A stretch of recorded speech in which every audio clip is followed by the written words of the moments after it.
स्वागत है आपका एक और नई वीडियो के साथ। मैं हूं आपका होस्ट आदित्य और आप देख रहे हैं व्रत कथाएं। तो शुभारंभ करते हैं। कार्तिक माह की शुक्ल पक्ष की एकादश को देवउठनी एकादशी, देवउठनी 11 या प्रबोधिनी एकादशी के नाम से जानी जाती है। धार्मिक मान्यताओं के अनुसार इसी दिन भगवान श्री हरि राजा बलि के राज्य से चातुर्मास का विश्राम पूरा कर बैकुंठ लौटे थे। इसी के साथ इस दिन तुलसी विवाह का पर्व भी संपन्न होता है। भगवान श्री कृष्ण ने कहा, हे अर्जुन, तुम मेरे बड़े ही प्रिय सखा हो। हे पार्थ, अब मैं तुम्हें पापों का नाश करने वाली तथा पुण्य और मुक्ति प्रदान करने वाली प्रबोधिनी एकादशी की कथा सुनाता हूँ, श्रद्धापूर्वक श्रवण करो। इस विषय में मैं तुम्हें नारद और ब्रह्मा जी के बीच हुए वार्तालाप को सुनाता हूँ।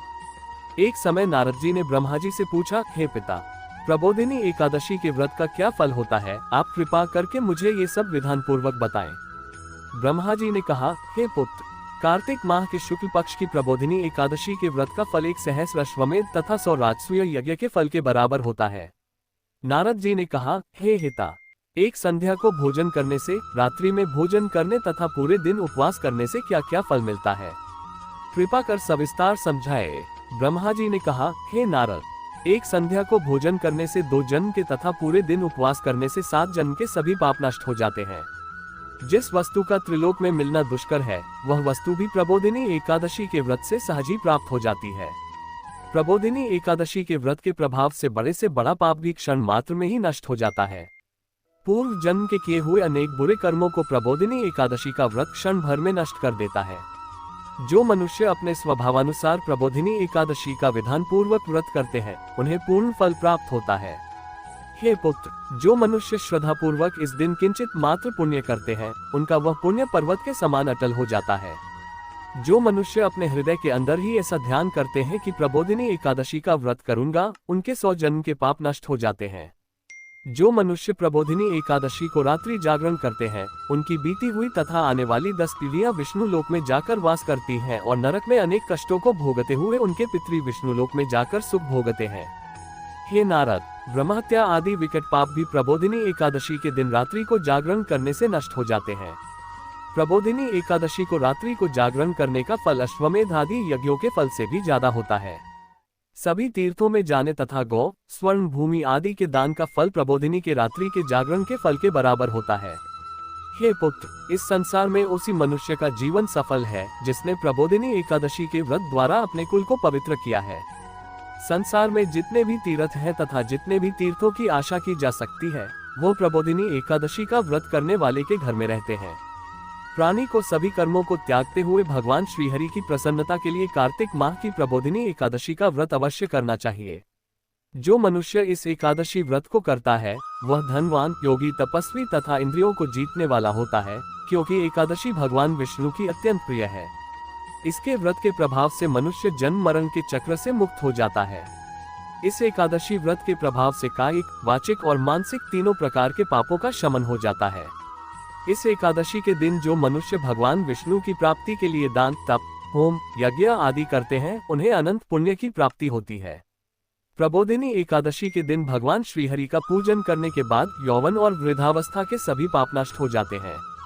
इस एकादशी की रात्रि को जागरण करने का फल सूर्य ग्रहण के समय स्नान करने के फल से सहस्र गुना ज्यादा होता है। मनुष्य अपने जन्म से लेकर जो पुण्य करता है, वह पुण्य प्रबोधिनी एकादशी के व्रत के पुण्य के सामने व्यर्थ है।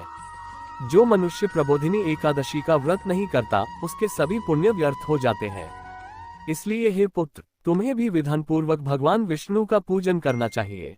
जो मनुष्य कार्तिक माह के धर्मपरायण होकर अन्य व्यक्तियों का अन्न नहीं खाते, उन्हें चांद्रायण व्रत के फल की प्राप्ति होती है। कार्तिक माह में प्रभु दान आदि से उतने प्रसन्न नहीं होते जितने की शास्त्रों की कथा सुनने से प्रसन्न होते हैं। कार्तिक माह में जो मनुष्य प्रभु की कथा को थोड़ा बहुत पढ़ते हैं या सुनते हैं, उन्हें 100 गायों के दान के फल की प्राप्ति होती है। ब्रह्मा जी की बात सुनकर नारद जी बोले, हे पिता, अब आप एकादशी के व्रत का विधान कहिए और कैसा व्रत करने से किस पुण्य की प्राप्ति होती है, कृपा कर यह भी समझाए।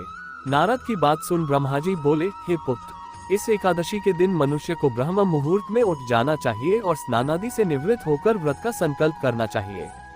उस समय भगवान विष्णु से प्रार्थना करनी चाहिए कि हे प्रभु, आज मैं निराहार रहूंगा और दूसरे दिन भोजन करूंगा, इसलिए आप मेरी रक्षा करें।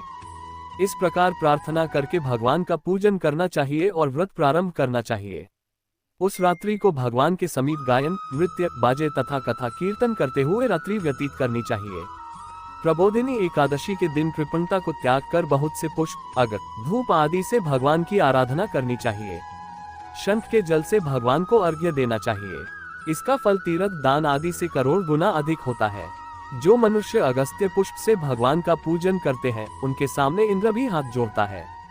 कार्तिक माह में जो बिल्व पत्र से भगवान का पूजन करते हैं, उन्हें अंत में मुक्ति मिलती है। कार्तिक माह में जो मनुष्य तुलसी जी से भगवान का पूजन करता है, उसके 10,000 जन्मों के सभी पाप नष्ट हो जाते हैं। जो मनुष्य इस माह में श्री तुलसी जी के दर्शन करते हैं या स्पर्श करते हैं या ध्यान करते हैं या कीर्तन करते हैं या रोपण करते हैं अथवा सेवा करते हैं, वे 1000 कोटि युग तक भगवान विष्णु के लोक में वास करते हैं।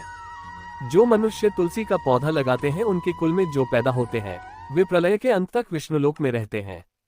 जो मनुष्य भगवान का कदम पुष्प से पूजन करते हैं, वही यमराज के कष्टों को नहीं पाते। सभी कामनाओं को पूरा करने वाले भगवान विष्णु कदम पुष्प को देखकर अत्यंत प्रसन्न होते हैं। यदि उनका कदम पुष्प से पूजन किया जाए तो इससे उत्तम बात और कोई नहीं है।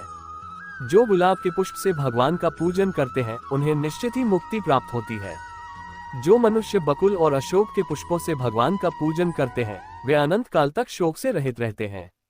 जो मनुष्य भगवान विष्णु का सफेद और लाल कनेर के फूलों से पूजन करते हैं, उन पर भगवान अत्यंत प्रसन्न होते हैं। जो मनुष्य भगवान श्रीहरि का दुर्वादल गे पूजन करते हैं, वे पूजा के फल से 100 गुना ज्यादा फल पाते हैं। जो भगवान का शमी पत्र से पूजन करते हैं, वे भयानक यमराज के मार्ग को सुगमता से पार कर जाते हैं। जो मनुष्य चंपक पुष्प से भगवान विष्णु का पूजन करते हैं, वे जीवन मृत्यु के चक्र से मुक्त हो जाते हैं। जो मनुष्य स्वर्ण का बना हुआ केतकी पुष्प भगवान को अर्पित करते हैं, उनके करोड़ों जन्म के पाप नष्ट हो जाते हैं। जो मनुष्य पीले और रक्त वर्ण कमल के सुगंधित पुष्पों से भगवान का पूजन करते हैं, उन्हें श्वेत दीप में स्थान मिलता है। इस प्रकार रात्रि में भगवान का पूजन करके प्रातःकाल शुद्ध जल की नदी में स्नान करना चाहिए। स्नान करने के उपरांत भगवान की स्तुति करते हुए घर आकर भगवान का पूजन करना चाहिए। इसके बाद ब्राह्मणों को भोजन कराना चाहिए और दक्षिणा देकर आदर सहित उन्हें प्रसन्नतापूर्वक विदा करना चाहिए। इसके बाद गुरु की पूजा करनी चाहिए और ब्राह्मणों को दक्षिणा देकर नियम को छोड़ना चाहिए। जो मनुष्य रात्रि स्नान करते हैं, उन्हें दही और शहद दान करना चाहिए। जो मनुष्य फल की आशा करते हैं, उन्हें फल दान करना चाहिए। तेल की जगह घी और घी की जगह दूध, अन्नों में चावल दान करना चाहिए। जो मनुष्य इस व्रत में भूमि पर शयन करते हैं, उन्हें सब वस्तुओं सहित शय दान करना चाहिए। जो मौन धारण करते हैं, उन्हें स्वर्ण सहित तिल दान करना चाहिए। जो मनुष्य कार्तिक माह में खड़ाऊ धारण नहीं करते, उन्हें खड़ाऊ दान करने चाहिए। जो इस माह में नमक त्यागते हैं, उन्हें शक्कर दान करनी चाहिए। जो मनुष्य नित्य प्रति देव मंदिरों में दीपक जलाते हैं, उन्हें स्वर्ण या तांबे के दीपक को भी तथा बत्ती सहित दान करना चाहिए। जो मनुष्य चातुर्मास्य व्रत में किसी वस्तु को त्याग देते हैं, उन्हें उस दिन से उस वस्तु को पुनः ग्रहण करना चाहिए। जो मनुष्य प्रबोधिनी एकादशी के दिन विधान पूर्वक व्रत करते हैं, उन्हें अनंत सुख की प्राप्ति होती है और अंत में स्वर्ग को जाते हैं। जो मनुष्य चातुर्मास्य व्रत को बिना किसी बाधा के पूर्ण कर लेते हैं, उन्हें दोबारा जन्म नहीं लेना पड़ता। जिन मनुष्यों का व्रत खंडित हो जाता है, उन्हें दोबारा प्रारंभ कर लेना चाहिए। जो मनुष्य इस एकादशी के महात्म्य को सुनते व पढ़ते हैं, उन्हें अश्वमेध यज्ञ के फल की प्राप्ति होती है। ऐसी ही अन्य जानकारी के लिए कृपया आप हमारे YouTube चैनल से जुड़िए। चैनल को सब्सक्राइब कीजिए, वीडियो को लाइक और शेयर कीजिए और पुण्य लाभ अर्जित कीजिए।